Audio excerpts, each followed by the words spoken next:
Sunday's game against the Dallas Cowboys is the perfect opportunity for the Denver Broncos to get right. We'll preview and break down this matchup from every angle on today's episode, Locked On Broncos.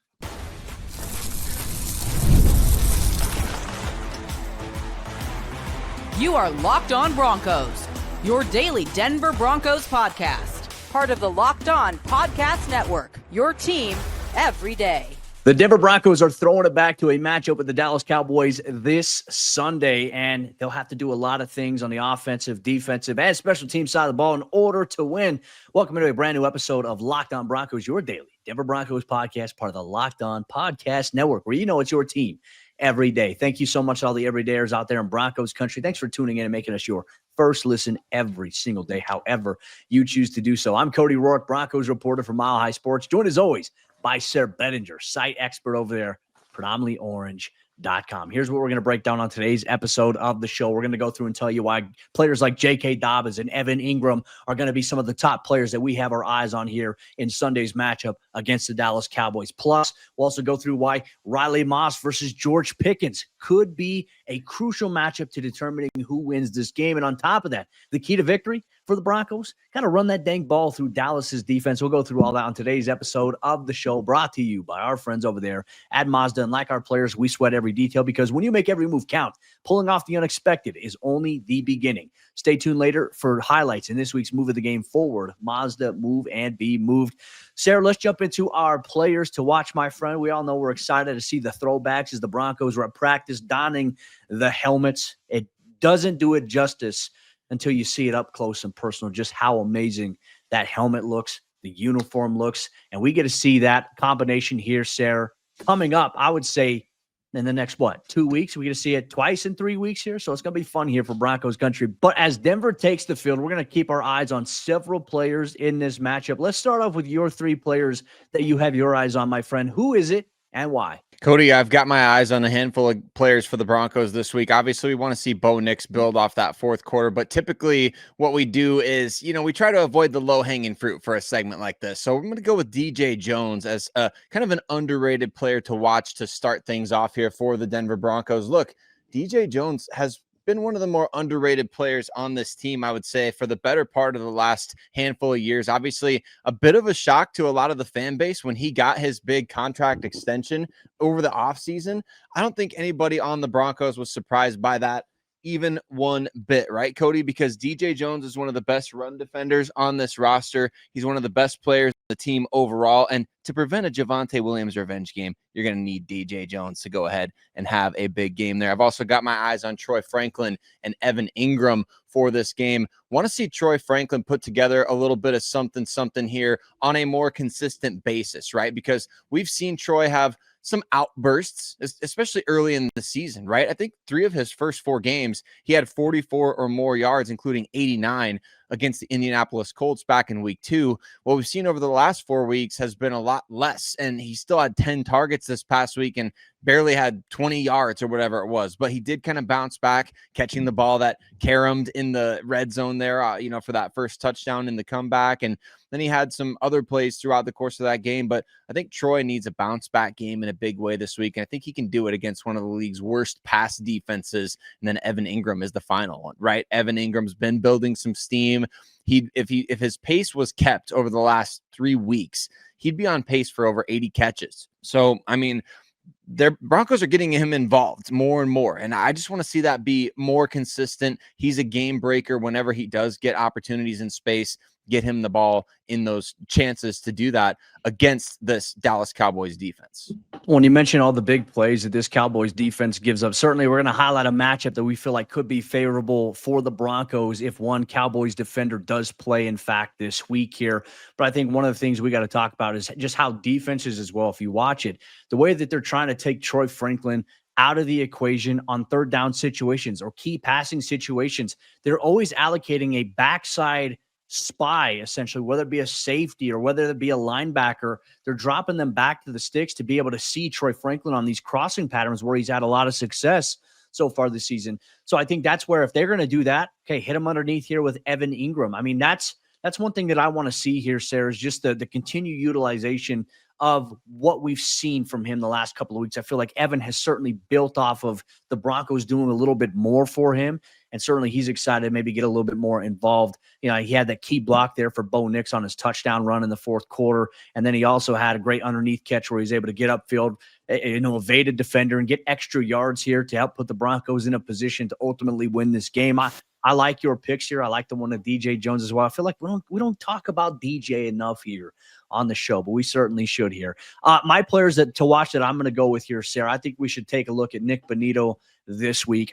For Nick last week, the Giants, they threw everything that they could at Nick, double teams, running back chips, you name it. And he wasn't able to get home in terms of sacking the quarterback, but you could tell by the way that the Giants game plan, they were really trying to focus on taking him away. Luckily, Jonathan Cooper came up with 1.5 sacks in this game. This is going to be a tough test this week because Dak Prescott obviously is one of the least sacked quarterbacks right now in the NFL. He and Bo Nix have been sacked the second least amount of times. They're tied for second right now in the NFL with 8. And so Dak is a guy who's winning within the pocket. He's throwing on the run. He's not necessarily using his legs a lot to obviously make big plays, but this is a quarterback here you have to account for with the ability to scramble to get outside, to take it up underneath in short yardage situations, but also can carve you up inside the pocket. And you factor in the weapons that those guys have. We talked to Jonathan Cooper and Nick Bonitto, and they said, we got to make life easy for the DBs this week. We have to get to Dak because he can make some really good things happen. So Nick Bonitto is going to be one of the players that I have my eyes on here, particularly in this game. And then the other player that we're going to go with, I'm going to go with safety Brandon Jones. Dak Prescott has not been intercepted enough this season. 16 touchdowns to just 3 interceptions for him, nearly 71% completion percentage for Dak. And this might be the perfect opportunity for him to try to sail one of those crossing patterns to Pickens or a CeeDee Lamb. It either gets tipped or it gets picked. Hopefully it gets picked here. And I think Brandon Jones is going to be my player to watch. Obviously not on the injury report this week. He was fine after that collision with Talanoa Hufanga. Once again, his impact has been so big, but he's going to be a very important part of the Broncos game plan because of what they love to do with both CeeDee Lamb and Pickens. We saw it last week against the Washington Commanders. They would stretch one guy vertically, one guy across the middle of the field there. They're trying to put safeties in a bind with those two guys here. So Vance Joseph, I'm sure, is going to have a really good game plan in place for that. And Brandon is going to be one of our key players to watch in that regard. And last but not least, I think we're going to take a look here at J.K. Dobbins. The Broncos need to find a way to give their Energizer Bunny the ball, right? You talk about the Energizer Bunny being batteries and things like that. J.K. Dobbins is the battery, I think, to the Broncos offense here at this standpoint. When we talk about getting the run game going, he has consistently been the guy that has given them that little bit of spark and that jolt. And at times the Broncos have gone away from it when you haven't had a chance to really get him going. Like we even said, like back in the Jets game, like there was one instance where he had a 6-yard carry, then he was pulled off the field on the next play and somebody else was brought in. I would like to see Sean stick with the running back series, just one guy for a series. If JK's got the rhythm, keep feeding him the football. That's going to fall into one of our keys to victory a little bit later on here today. But J.K. Dobbins, Energizer Bunny's been so big. And I think we're also forgetting he really kind of got things jump-started for this offense when they were down 19-0 with the big run that he had towards the end of the third quarter against the New York Giants. A big opportunity against one of the worst run defenses right now in the NFL for JK to potentially go off. I feel like there's been a few games this year where the run game hasn't necessarily been great for the entire game. And then all of a sudden, J.K. Dobbins just has a drive that he just takes over. And so I would love to see that happen. Like if the Broncos can somehow find a way to get out to like a 7-0 lead and they get the ball back quickly, like right there at that point in the game, there you want to see J.K. Dobbins drive take over so you can go up by 2 scores early on this Cowboys team, because that's where you're going to get them to maybe press a little bit more and get them out of their normal game flow. And J.K. Dobbins is a guy who can help you do that. So the Broncos need to continue to lean on him, get R.J. Harvey going as well. I'd say maybe an honorable mention there because R.J. has been far more involved, at least to a successful degree, when the Broncos are playing at home. So I don't know what's the deal with that so far this season. It's a small sample, and obviously the Broncos will have plenty more opportunities on the road to get him involved. But here, they've got a chance at home to get both of these guys really going in the run and the pass game. I would not be mad at all, Cody, if this was a J.K. Dobbins, R.J. Harvey takeover game against the Dallas Cowboys.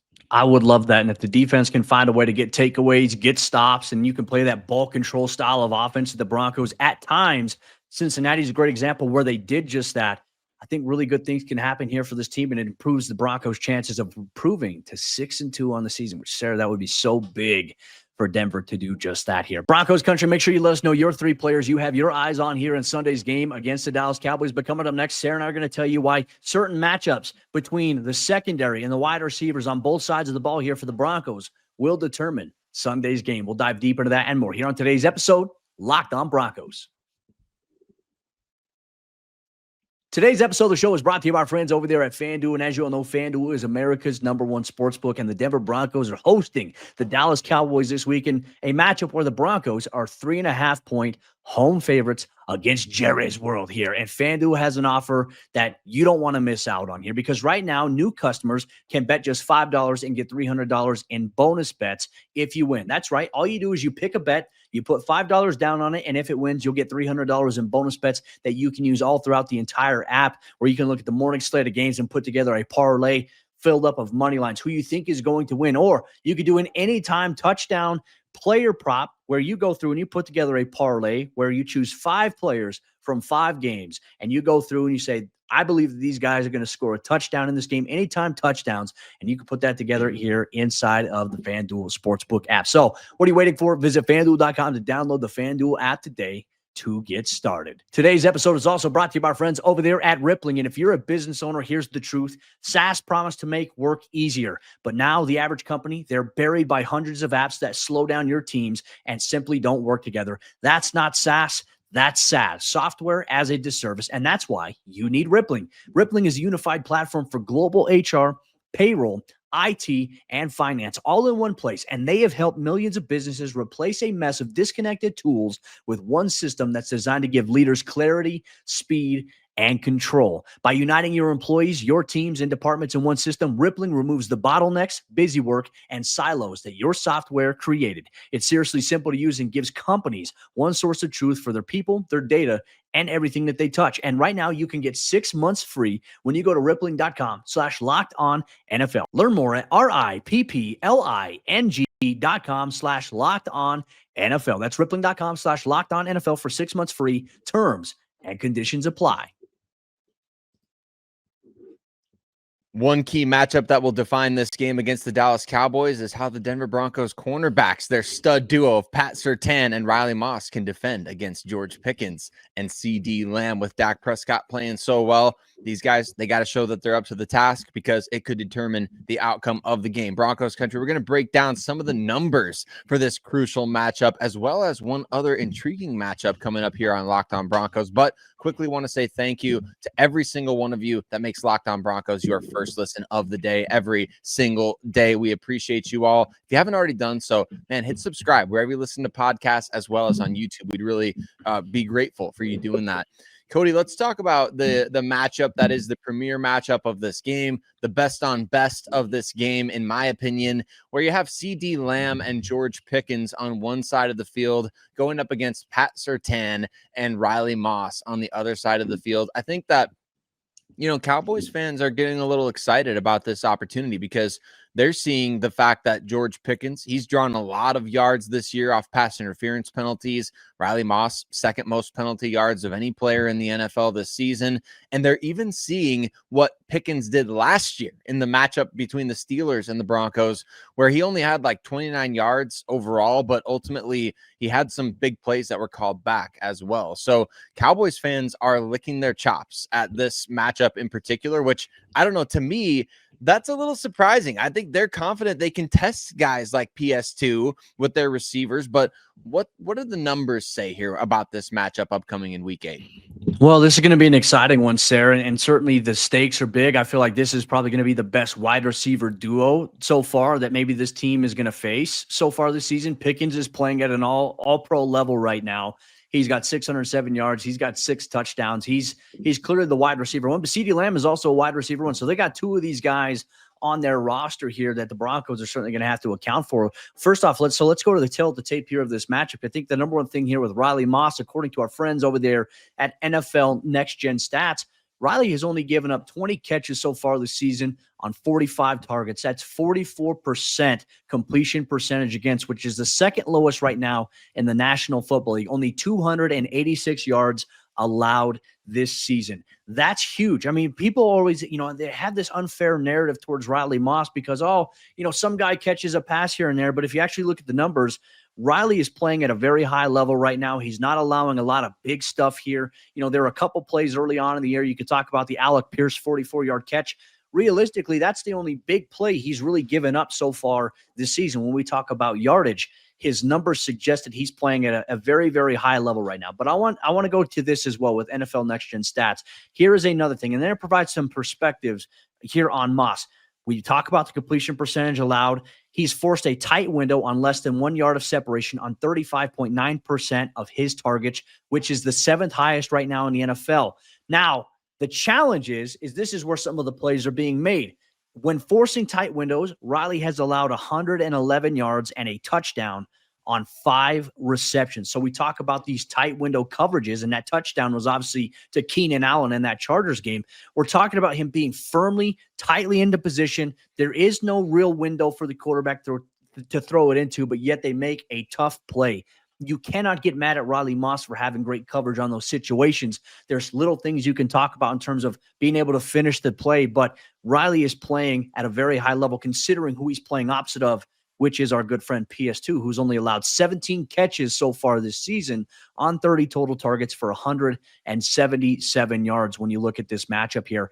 And I think when you look at CeeDee Lamb, you look at George Pickens here, CeeDee Lamb obviously missed 4 games due to an injury. He's got 21 catches and 332 yards in 4 games, including 5 catches for over 100-something yards in his return last week against the Washington Commanders, while Pickens, 36 catches, 607. He is a big downfield threat here. Both of these guys can attack, and the Broncos defense and these corners specifically are going to have to avoid those big explosive plays.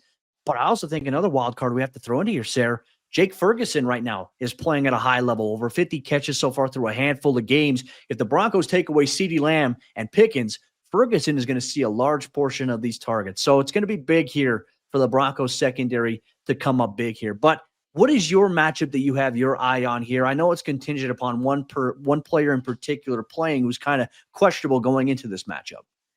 Yeah, when you look at the other side of the wide receiver cornerback matchup in this game, it's got to be Courtland Sutton going up against Trayvon Diggs of the Dallas Cowboys. Now, Diggs has been in the concussion protocol. We're not exactly sure what's going to happen if or when he does get back out on the field. But I think the biggest number that you see here is that the passer rating when he's targeted is an absolute perfect 158.3. Like, that means that when quarterbacks are targeting Trayvon Diggs, I mean, it's basically like the Hall of Fame. You know, you're completing 11 of 14 passes, 3 touchdowns allowed, 207 yards. A perfect passer rating is exactly what it sounds like there. So Courtland Sutton has an opportunity, I think, regardless of what corners he would go against with the Dallas Cowboys, because they haven't been able to get a super consistent pass rush. You really feel like your receivers are going to have time. Hopefully the Broncos will start hitting more of those, those deep over routes that we saw last year. Hopefully Bo Nix will be able to kind of sit back in the pocket a little bit and wait for those longer developing routes for Courtland Sutton, because he's going to be able to get open, I think, regardless of who the Cowboys put on him. Now, the Cowboys corners are good at, kind of sitting back and picking off these passes. That's what they've been good at.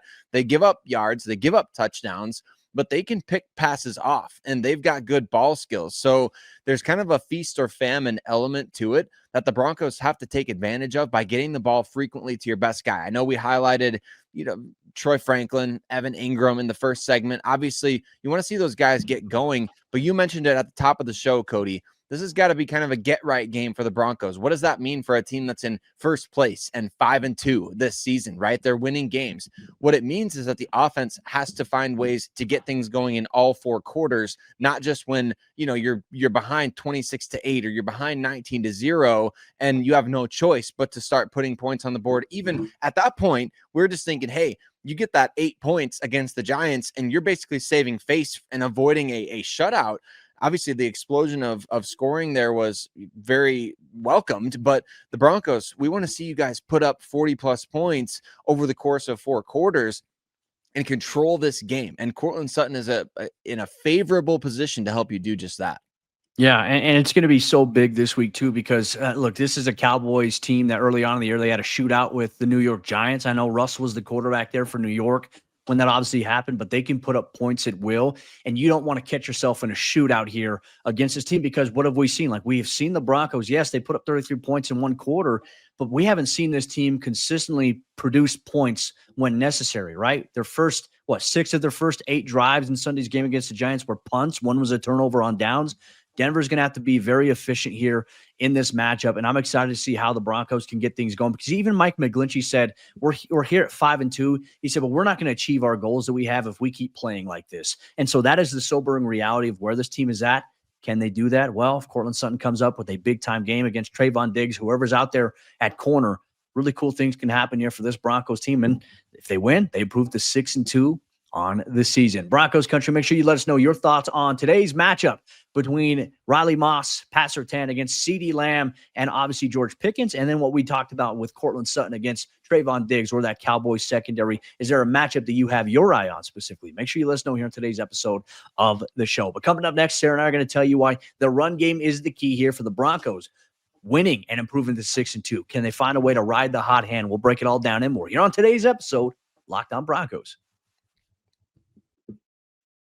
This episode is brought to you by Mazda's moving the game forward. For those who believe it's not just about playing the game, it's about redefining it. There are moments to do more than put points on the board, though the Broncos did that in the fourth quarter with 33 points against the Giants last week. They move crowds, they move culture, and they keep moving the game forward. And this week's movement that moved the game forward is Bo Nix's 4-touchdown performance in the fourth quarter, helping the Broncos score 33 total points in an epic comeback. Nix became the first player in NFL history to have 4 touchdowns in a single quarter. 2 passing, 2 rushing. Bo, he showed up when the Broncos needed him to most. And when you follow what moves you, the unexpected is only the beginning. And just like there's more to every highlight, there's more to a Mazda vehicle. Mazda, move and be moved.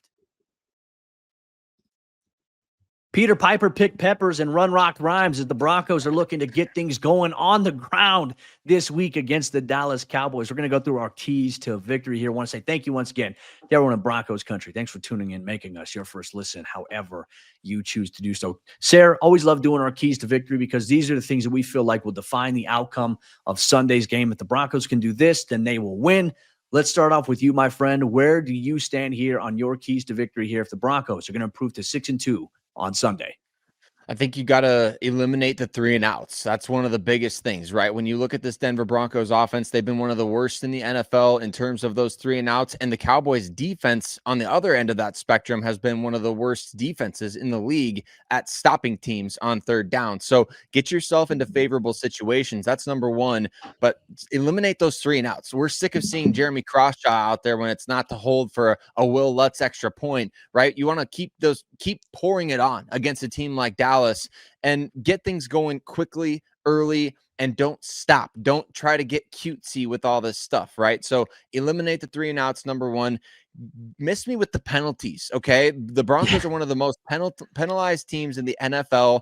I posted this on my Twitter account, Cody, just wondering, in a land of make-believe, hey, what would it be like if the Broncos only had like 2 or 3 penalties in a game? What could possibly happen if you weren't giving up over 100 yards of field position every single game due to penalties? If you weren't giving teams like the Giants 7 first downs via the penalty, Cody, that's got to be one of the keys to victory in this week's game against Dallas. Is don't give them any freebies. They've already got an offense that has scored 37 or more points in 4 of their first 6 games, right? Or however many they've played, 7.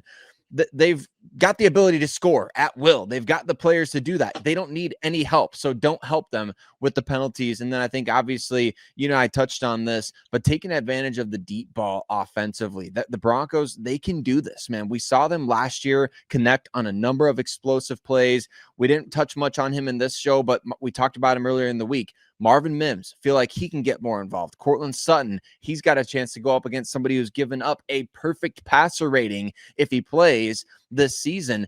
Troy Franklin, potential get-right game. Evan Engram, he's building up some steam. The signs are all there for this Broncos offense to start attacking deeper downfield, and I think they've got to be aggressive against the Cowboys. And I think one way they can open up that deep downfield passing attack here, I think, is the run game here, Sayre. Like, what did we see last week from this Broncos team to open up the game against the Giants? 3 straight passes. You know what that did? That took 7 seconds of play clock off for you. Like unbelievable, and then all of a sudden now it's like the defense is on the field. And when you're constantly, to your point, like with the 3 and outs, you're putting your defense in a very tough position if you are coming out within under a minute of being on the field here. That's something that has to change here for the Broncos. I think that your keys are very supportive of mine here. The penalties are certainly a factor here because you also don't want to gift Brandon Aubrey great field position because this is a guy who probably will try it. I would imagine this isn't going to be a hot take. I imagine they'll probably try for a record-long field goal here in Sunday's game. And what would that be? That would be probably like maybe the 40-something yard line before you get to the 50, like somewhere around that. It wouldn't surprise me if Dallas tries to do that because the dude's got a mega leg here. And obviously the kicking balls that they've now used here, field position is going to be key here. So my key is going to be run the football here with J.K. Dobbins, with R.J. Harvey against one of the worst run defenses right now in the NFL. They're giving up a lot of big yards on the ground, big games to running backs. And J.K., I think this is a week 2. Now that Alex Palczewski is a little more comfortable, he kind of got things kickstarted a little bit here for the Broncos run game against the Giants. Do that as well here. I mean, Palco, we all know, got a game ball from Sunday's game. I think he's going to be more comfortable here, knowing the scheme and knowing the system a little bit more from that guard position versus what he was playing as an extra tackle eligible. So for me, it's run the ball with JK, create some chunk plays, and maybe sprinkle in a little bit of tempo here and there with that run game here because you're at altitude here. Wear the Cowboys defense out early on, and you will do whatever you can. Like you can pick them apart at will. After you kind of wear them down, you can take their spirit here. I want to see the Broncos do just that. I think special teams is going to be very big this week, Sayre. This might be the week where you don't kick it into the field of play here on the kick return game. Obviously, Kevontae Turpin is a very, very fast and electrifying player with how the Broncos coverage unit has been this year. I don't know if you want to risk giving up a 40-plus return or even worse, a touchdown to Turpin, who certainly I think right now is probably the best kick returner right now in the National Football League. And then worst case scenario, returns it out near midfield. They're already in field goal range because of Aubrey's leg here. So this might be the week where you say, you know what?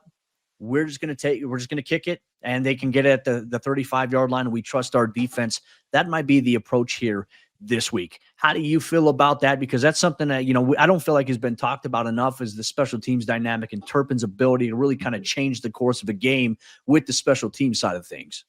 100%. And even if JT Gray does make his Denver Broncos debut in this game, you want to be smart in a situation like this. I mean, you got to trust your coverage guys in when you're going up against a great return man, you want to be able to say, hey, our coverage can be better than their return man. But at the same time, you don't play around with fire when the Cowboys are already just a first down away from being in scoring range, essentially, even at the 35, just like you talked about with Brandon Aubrey and his legs. So maybe take that in a little bit of a conservative approach. And that might be the only area in this game where you would want to say, hey, we're going to take a bit more of a conservative approach there in terms of where we kick the ball off to. And I think also kind of a bonus here, Cody, don't squander an opportunity to win wearing these glorious throwback uniforms. You know what? I did a little uniform change at the top of the show here. I was rocking the the modern Broncos demon horse head or whatever, and now we've switched it over. And I think that's what in a game like this, when you're wearing the throwbacks, the vibes are going to be high. Obviously, you don't want to let the fans down when you're wearing this glorious throwback uniform. So there's a little bonus key to victory there is just play as good as you look, right? Because the Broncos won last year when they're wearing the throwbacks. Do it again here in 2025. You know what they say, look good, feel good, play good. You play good, they pay good, and you live good. Eat good, and then eventually you die good there. So we'll see here. A wise man once said that. Deion Primetime Sanders here. But with that said, Broncos Country, send in your keys to victory here for Sunday's game. It's going to be a tough test here for the Broncos. Dallas hasn't played the greatest on the road, but you can never overlook an offense that is as explosive as they are. I really attest a lot of it to my comparison all week long is this Cowboys team reminds me very much of last year's Bengals team.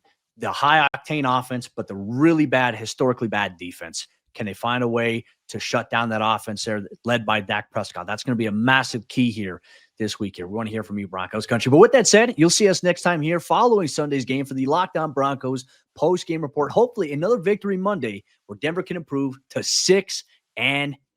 Exciting times ahead, Broncos Country. Stay locked in here on the Locked On Broncos podcast. We'll see you then.